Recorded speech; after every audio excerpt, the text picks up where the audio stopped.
Hey guys, I'm in my room today and thought, since I had some time, that I'd read you guys a book. This book is What If You Had Animal Teeth by Sandra Markle. This book is one of my favorites. It's a part of a series that has 6 books. I will be sharing some other ones with you this week.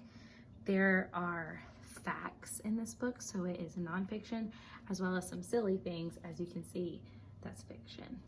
So, what if you had animal teeth? So, you've lost your front teeth. Before you know it, 2 new ones will push right into their space. But what if an animal's teeth grew in instead?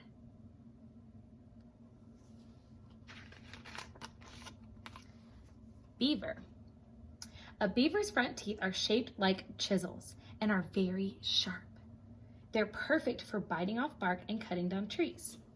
Fact: a beaver's front teeth have a coating that contains iron. That makes them super strong and orange. If you had beaver teeth, your front teeth would never stop growing, so you could gnaw all the tough stuff like day after day for all of your life.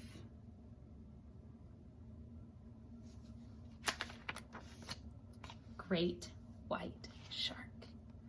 A great white shark's front teeth are like all its others, 2 inches long with an edge like a steak knife.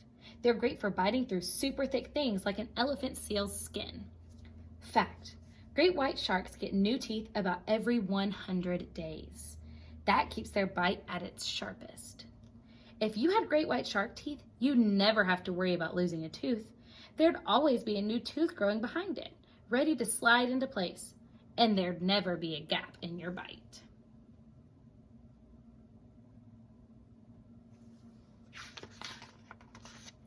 Narwhal.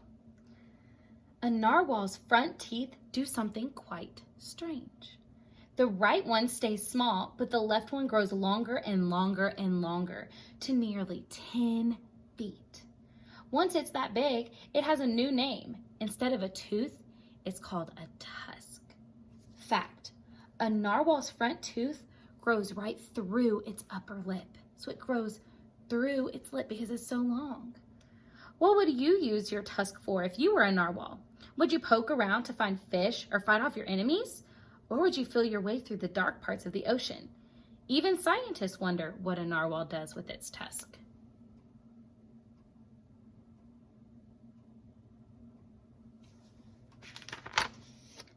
Elephant. An elephant's front teeth are called tusks too.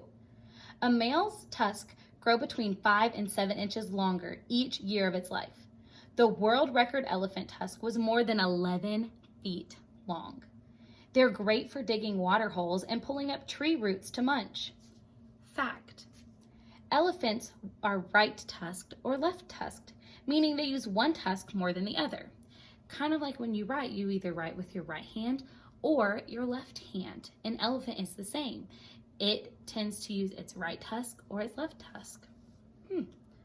If you had elephant tusks as your front teeth, they would be super strong too. You could easily lift and move your bed or even the family car, and no one would bully you, not even tigers.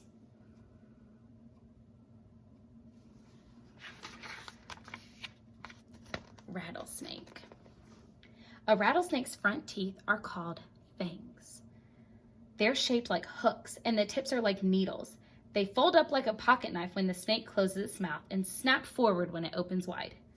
Fact: when folded back, a rattlesnake's fangs slide inside fleshy covers. That way, the needle tips don't nick the inside of the snake's mouth. If you had rattlesnake fangs, your front teeth would inject deadly venom. So your teeth would be all you need to fight enemies or to catch food to eat.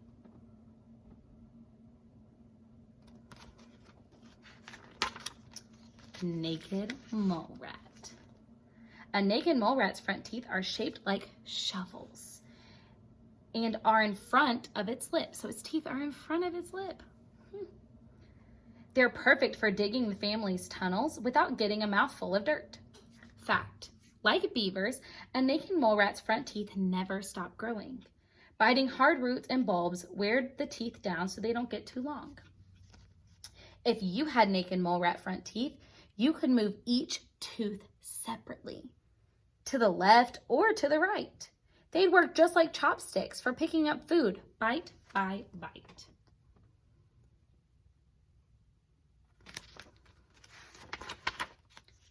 Vampire bat. A vampire bat's front teeth are triangle-shaped and sharp as razors. They're perfect for scooping out a bit of an animal's skin so they can lap up the blood that flows into the wound. Fact: baby vampire bats have teeth, but for the first 4 months, they aren't strong enough to fly and hunt, so they nurse and they eat vampire bat baby food, which is blood their mothers bring up from their stomachs, kind of like other birds. If you had vampire bat front teeth, you wouldn't have to worry about them chipping. Since they lack a hard enamel coat, the edges would wear away and always stay sharp. So your teeth wouldn't chip if you were a vampire bat. They would always stay sharp. Hippopotamus. A hippopotamus's front teeth are long, strong pegs with very sharp edges. They're powerful weapons, so opening wide to show them off helps hippos scare away their enemies and the males to win a mate. Fact: because a hippo's teeth don't yellow over time, in the past they were made into dentures. So some people used to eat with hippo teeth, including the first U.S. president, George Washington. So dentures are when you lose a tooth, an adult tooth, and you can't have one to grow in. They fit in your mouth and take the place of the tooth you're missing. So they used to use hippo teeth to make human teeth when they lost their adult teeth. That's crazy. If you had hippopotamus front teeth, you'd never need to brush. Your upper teeth would grind against your lower ones, keeping them clean and white.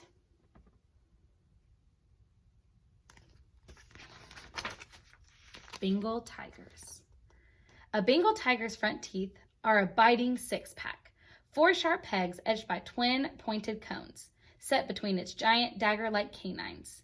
They're perfect for scraping feathers off birds and meat off bones.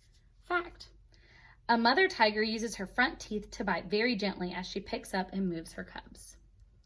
If you had Bengal tiger front teeth, they'd be strongly anchored in your jaw. You could grab and hold tight when dragging something as heavy as 5 times your weight.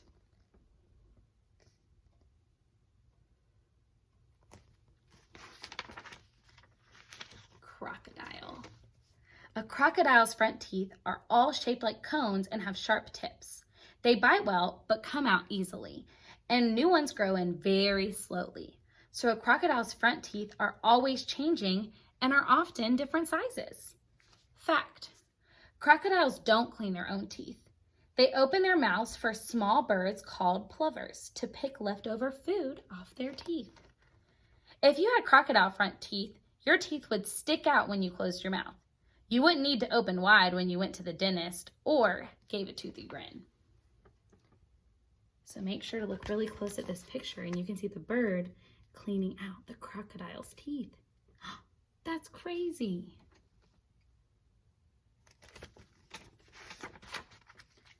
Camel. A young camel's front teeth are long, strong, and have sharp edges. They're just right for nipping off tough, thorny desert plants. Fact: baby camels' front teeth erupt through their gums by the time they're 14 days old. Like you, camels have 2 sets of teeth. Camels get their adult front teeth when they're about 5 years old.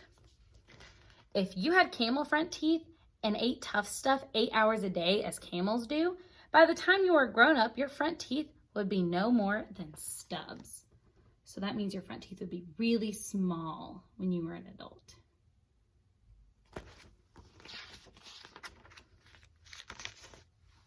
Animal teeth could be cool for a while, but you don't use your front teeth to cut down trees or scare off enemies.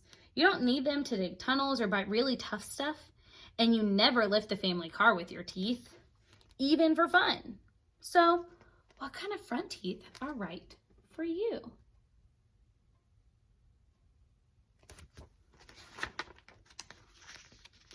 Luckily, you don't have to choose.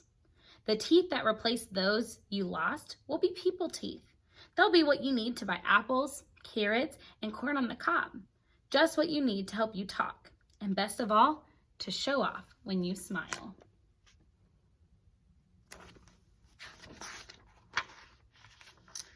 So then there's a page and it explains where do teeth come from. It says adult teeth start growing inside your jawbone soon after you're born, even while your baby teeth are getting ready to push out through your gums. Any new growing teeth are called tooth buds. The crown or top of the tooth forms first. Then the roots grow and push the tooth out. When this happens with an adult tooth, it makes the baby tooth's roots break down. Next, the baby tooth gets loose and falls out. Then the permanent adult tooth moves into this space.